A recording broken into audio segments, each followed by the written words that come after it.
A brain-injured person, in order to recapture or regain whatever productivity potential that the person has, must simultaneously solve three very important existential problems, living problems.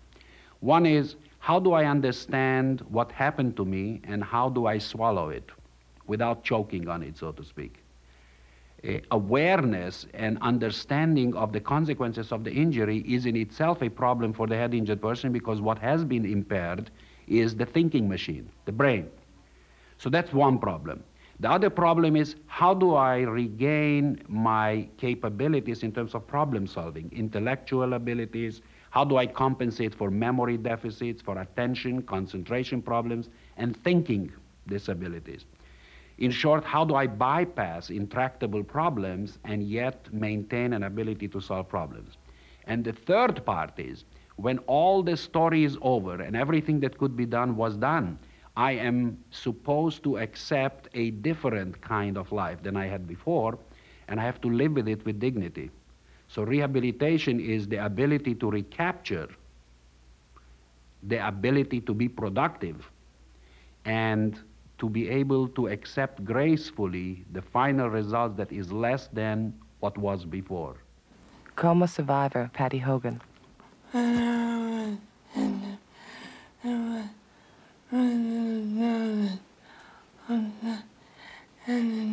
You know, when I was injured, there was very little knowledge about the head injured. And they didn't really know enough.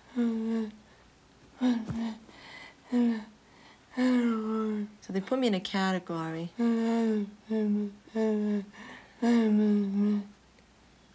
With other people.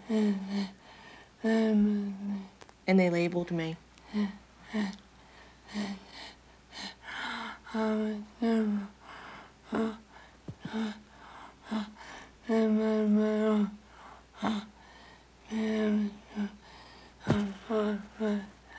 That I'd never be able to walk, talk, live on my own, or support myself.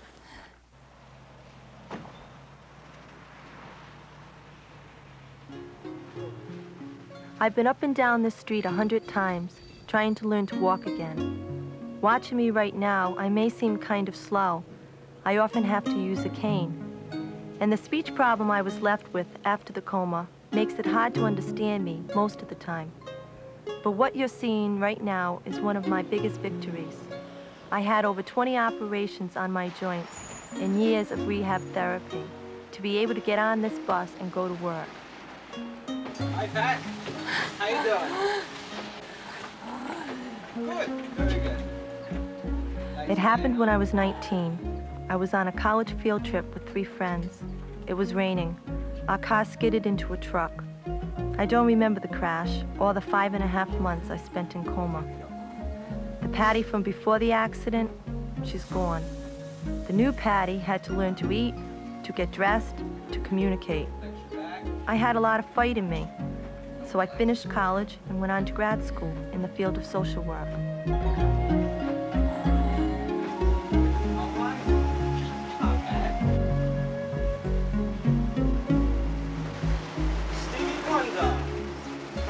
October 3rd, huh?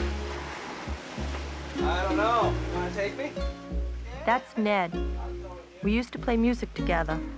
I was a really good piano player. I don't see much of my other friends from before the accident.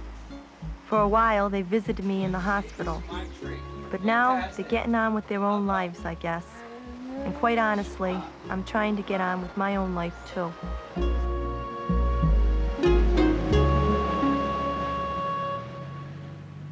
Dr. Frank Sparadio, Patty's neuropsychologist. Yes, Patty's unique in a lot of different ways. First of all, she's unique because of the fact that she's come as far as she has in view of the seriousness of her illness right from the beginning. As you know, she was in a coma for a long period of time. And most people who are in coma for as long as she was, will usually not recover very well. Not only physically, but also what we call cognitively. And that is, you know, the ability to remember and perceive the world and so on is a little bit distorted in most cases. However, in Patty's case, she's really quite sharp cognitively. She has a little bit of a memory problem, but otherwise quite sharp. The impact statement has to be mailed. I was stuck with nowhere to go until Jonathan Houston, a family friend, took the chance and gave me a job.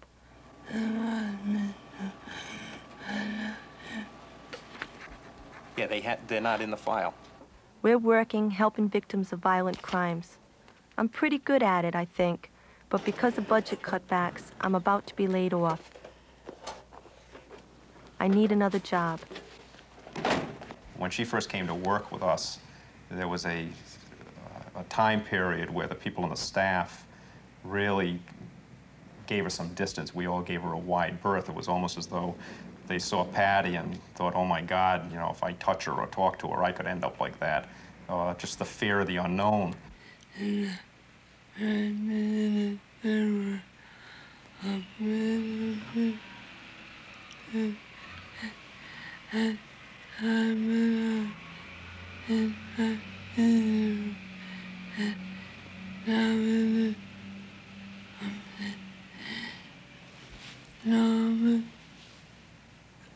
She said as time went by, at first the staff was afraid of her, but then as time went by, she's just like everybody else. They just treat her as obnoxiously as they treat the other person sitting next to them. Her only handicap is her communication problem, and I think that alone would cause some frustration. I think that she would be somebody great to work with people with head injuries, just because they can look up and see somebody who has come back, and come back a very, very long way. She's a walking miracle as far as I can say.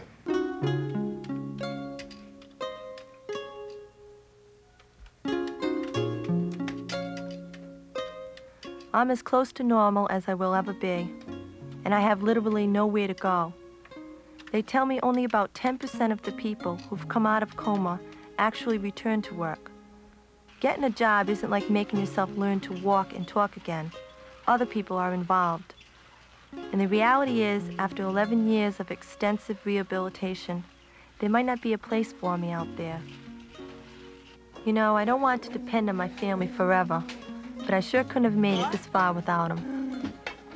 They had told us Pat had irreparable brain damage. One doctor had even made a comment that my father was wasting his money on the machine. And we didn't listen. We didn't listen to that. If we had listened to that, she wouldn't be here. I had had a dream that she was coming out of the coma. She was up in Zamorano Hospital. She was in a room with 3 other people that were terminally ill.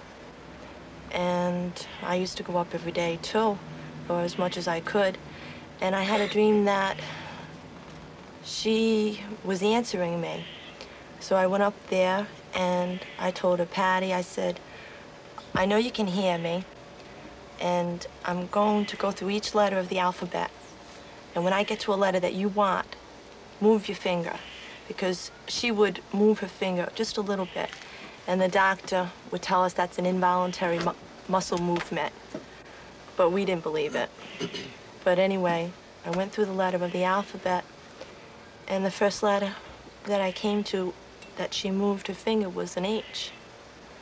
And then I went through the letter of the alphabet again, A, B, C, D. And when I got to the letter O, she moved her finger again. And then in the very end, she spelled How's Mom. And I ran out of the room and I was crying my eyes out. And I called my father, and I called my mother, and everybody came up. And it was just wonderful. I really felt that once Patty woke up, she'd get up and walk. I really didn't anticipate all the problems that we had with Patty when she woke from this coma. When the accident happened, I was so young I couldn't really appreciate all the therapy, the rehab, the hours and hours, you know? So while we go on making our big plan of life, she's learning how to walk. People who don't know Patty, if they're busy or whatnot, they just kind of push her along. You know, they don't have time to listen to her, listen to what she has to say, and take her seriously. I can understand her perfectly. Just takes it one day at a time. I remember the poster you used to have on your door? Do you still have it? It was a snail, and it said, like, take it one step at a time. Maybe it's slow, but she has a sense of humor about it, too. Yeah. She's not like this really morbid thing. She is a hot ticket. I mean, she's a lot of fun. She makes you laugh. We